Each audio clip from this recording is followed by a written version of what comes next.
Praise lord. దేవుని వాక్యం నుండి మార్కు సువార్త 11వ అధ్యాయము 24వ వచనం చదువుకుందాం.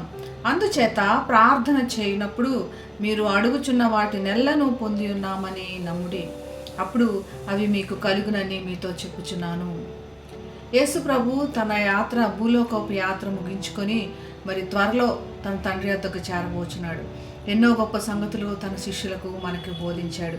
మరి తన పట్ల ప్రవక్తలు ఎన్నో మెస్సయ్య వస్తాడు అని బోధించిన ప్రవచనాలన్నీ యేసునందు నెరవేరినాయి. ఇప్పుడు ఆయన చాలా ప్రాముఖ్యమైన సంగతులు తన శిష్యులతో బోధించాలనుకుంటున్నాడు. మరి దేవాలయమును శుద్ధి చేశాడు, ప్రార్థన గురించి మనకు బోధిస్తున్నాడు.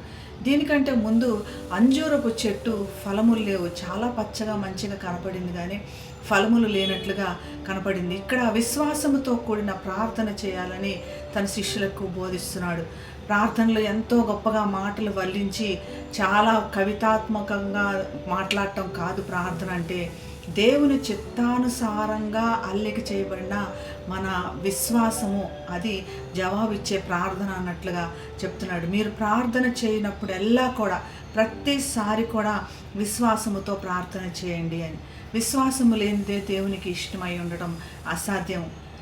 అబ్రహాము విశ్వాసముతో దేవుని ఎదుట నీతిమంతుడిగా ఎంచబడ్డాడు. అది దానివల్ల తను ఇస్సాకుని లేదా ఎంతో కాలం నుంచి ఎదురు చూస్తున్న ప్రార్థనకి జవాబు పొందుకున్నాడు.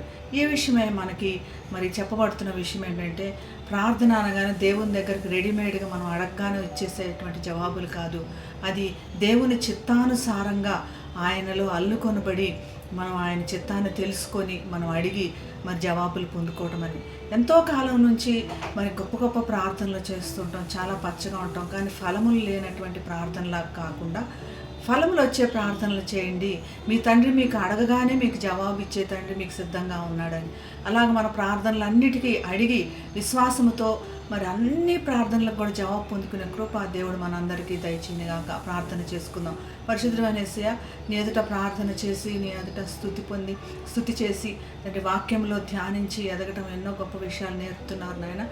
ప్రార్థనలో మేము జవాబులు పొందుకునే ప్రార్థన మాకు దయచేయమని, విశ్వాసము ఇంకా మేము అధికం పొందించుకొని నేను మహింపరిచేటట్లుగా మాకు సహాయం చేయమని, నేను మహింపరిచేటట్లుగా మా ప్రార్థనలకు జవాబులు దయచేయమని యేసు నామమున ప్రార్థిస్తున్నాం తండ్రి. ఆమేన్. Have a blessed day. God bless you.